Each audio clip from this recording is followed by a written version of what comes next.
Hello, hello. We're back. We're back. A couple of nights ago, we had our very first uh, meeting or get together with the men that have signed up for our Dads in Recovery course. Brave men. They are brave men. That's what I see them as, courageous men. And they've signed up to, find out how they can be better dads, how they can, in some cases, rekindle relationships with their kids that have been broken. In some cases, there are men that signed up to start and be in this course are looking to grow the relationships with their kids, to have more trusted relationships. And I'm just going to do a little talk today about why men, and in this case, men in recovery, dads in recovery, sober dads, have a tough time asking for help. The next module is about, why is it hard for us to ask for help? In pretty much every area of our life. And as I've kind of gone down this rabbit hole, there's a whole bunch of surface things that, one is, especially in parenting, dads have this idea that they're just supposed to know. Jesus, they're just, don't you know how to be a dad? And but they haven't actually asked for help, and it's hard, that they to get by that one obstacle. We're supposed to know, and then I've been talking to people about it, and this term toxic masculinity came up, and I didn't really understand that term. I've kind of, over the years, I've heard it a lot, and I thought it was just, I didn't understand it. I really didn't. And then there's some things in this idea of toxic masculinity that has men kind of falsely pumping up their chests, and saying, I don't need any help. I can do this on my own. So we've been conditioned into some belief systems that come under the label of toxic masculinity. If you're interested in that word, and I went to Wikipedia and kind of looked it up. The concept, it says, of toxic masculinity is used in academic and media discussions for masculinity to refer to certain cultural norms that are associated with harm to society and men themselves. Traditional stereotypes of men as socially dominant, right? Along with related traits such as homophobia and misogynia can be considered toxic due in part to their promotion of violence, including sexual assault and domestic violence. And the socialization of boys in patriarchal societies often normalizes violence, such as in saying boys will be boys, about bullying and aggression. So this stuff is in our society, and self-reliance and emotional repression are correlated with increased psychological problems in men, such as depression, increased stress, substance use disorders. Toxic masculinity traits are characteristic of the unspoken code of behavior among men in prisons, where they exist in part as a response to the harsh conditions. So it goes on and on. Interesting topic, and so we've been conditioned. Men have been conditioned, and some of the conditioning around, hey, I'm not going to ask for help, started really, really young.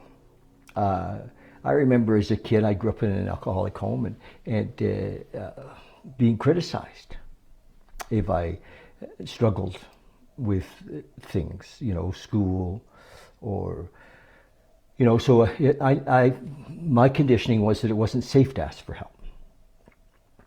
And now we're working with men that are dads in recovery, and how are they doing with their kids when their kids are saying, hey, Daddy, can you help me with this, or can you help me with that?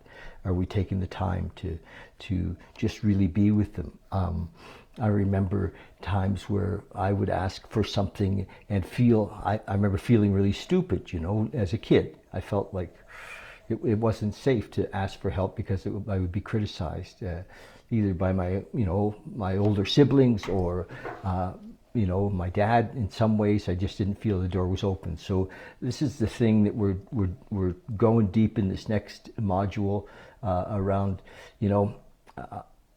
letting go of the persona, that I don't need help persona, because we all friggin' need help. We all need to learn and grow, and what a freedom when we start to realize, I mean, for me, the last number of years, I didn't really consciously realize it, but, I've read hundreds and hundreds of books, and I've read these books because I'm looking for knowledge, I'm looking for help, right? I'm looking to expand, and I listen to podcasts, and it's just, some great teachers.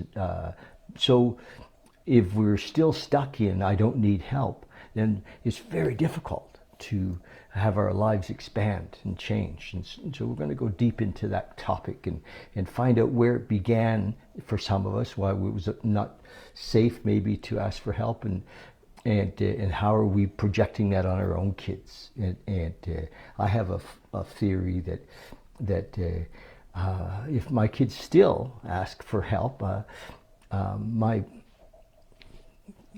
response is, if I think I know the answer, to kind of keep my mouth shut, to say, so what do you think? What would you do?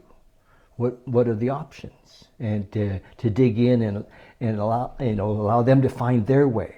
And because I think what we want to teach our kids is how to think, how to discern, how to make their own decisions, not for us to jump in and make decisions for them.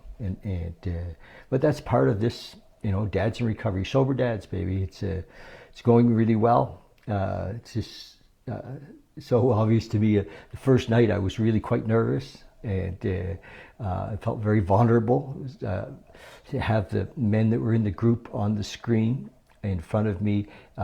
It's different, as I was beginning with a kind of a mode of lecturing or talking to them about the different subjects and the research, and then it kind of shifted to more interaction.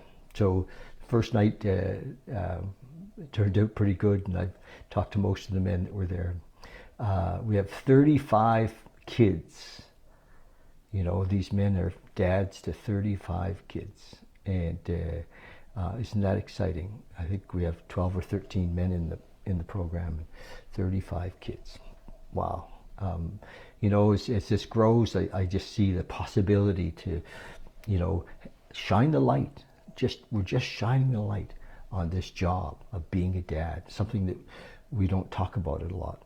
And it's hard for dads to have anywhere really to go, because, especially alcoholics and addicts in recovery, we don't like to go to therapists, and we think that they don't understand. And it's, but there's a trust that happens in this program that, men were there with other men who are dads in recovery. And I have my experience of 42 years of being a dad in recovery, and almost 42 years, 41 and a bit, and 3 kids that have grown up and are amazing young, well, they're adults, right?